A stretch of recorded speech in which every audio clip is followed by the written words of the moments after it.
Students, today we will take our third Carnatic War. Students, we will take one or two wars in each video so that you may not be confused. Okay, let us start our third Carnatic War. This war happened in or started in 1756 and ended in 1763. Okay, this war fought between the English, means the Britishers, and the French. Basically, what happened?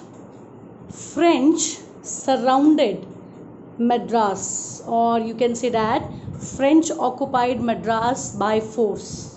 उन्होंने मद्रास जो trading post थी Britishers की उसको control कर लिया, मतलब उस पर अपना कब्जा कर लिया. आफ्टर दैट रॉबर्ट क्लाइव कौन था? He was a general of the Britishers. Robert Clive sent colonel Forde को उन्होंने भेजा टू ऑक्युपाई नॉर्दर्न सरकार्स. आप कह सकते हो lie in the bay of Bengal, और northern Sarkar is at that time was the division of Madras presidency. Okay, मतलब अभी at present ये lie in the Bay of Bengal, Western Bay of Bengal की तरफ ये lie करता है. उस time Northern सरकार था Madras presidency का division. We have already discussed in the previous video when the East India Company established their 3 presidencies settlement, and one of them was Madras. So Northern Sarkars was the division of Madras presidency. How the Colonel Ford occupied Northern Sarkars? When he defeated Salabat जंग कौन था? सलाबत जंग was the 4th Nizam of Hyderabad. We have already discussed about Nizam ul Mulk, the Nizam of Hyderabad, and Salabat Jung was the 4th Nizam of Hyderabad. After defeating Salabat Jung, Ford occupied Northern Sarkars. इस तरह इन्होंने सरकार्स को जीत लिया. उसके बाद एक और दूसरा पहलू है इसका. Second, in 1760 a battle happened in Vandivash. अभी Vandivash क्या है? Vandivash is a district in Tamil Nadu. ठीक है, यहाँ पे एक वॉर हुई between the French and the English. In this battle French defeated by the Britishers. French हार गए, and a treaty of Paris signed in 1763 between the Britishers and the French. दोनों के बीच में एक ट्रीटी हुई.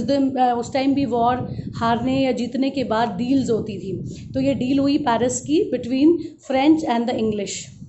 अब उसमें क्या डिसीजन लिया गया कि पौंडीचेरी, जो पहले पौंडीचेरी ब्रिटिशर्स ने जीत ली थी, उसको फ्रेंच को वापस कर दिया जाए.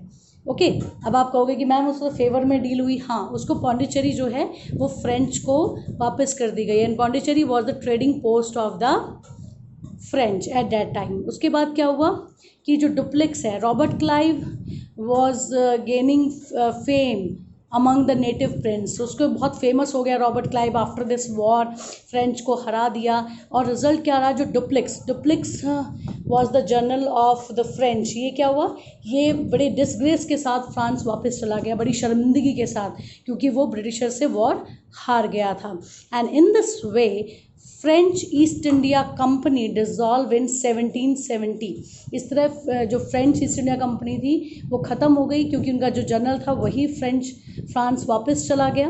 और इसका रिज़ल्ट ये रहा कि जो इनका सपना था इंडिया पे अपना शासन करने का, अपने ट्रेड को डेवलप करने का, वो यही थर्ड कर्नाटिक वॉर के साथ ख़त्म हो गया. तो student, I hope you have understood better the third Carnatic war, and tomorrow I will upload the question answers related to this topic, and you will read this topic with the help of your book. Thank you student, have a nice day.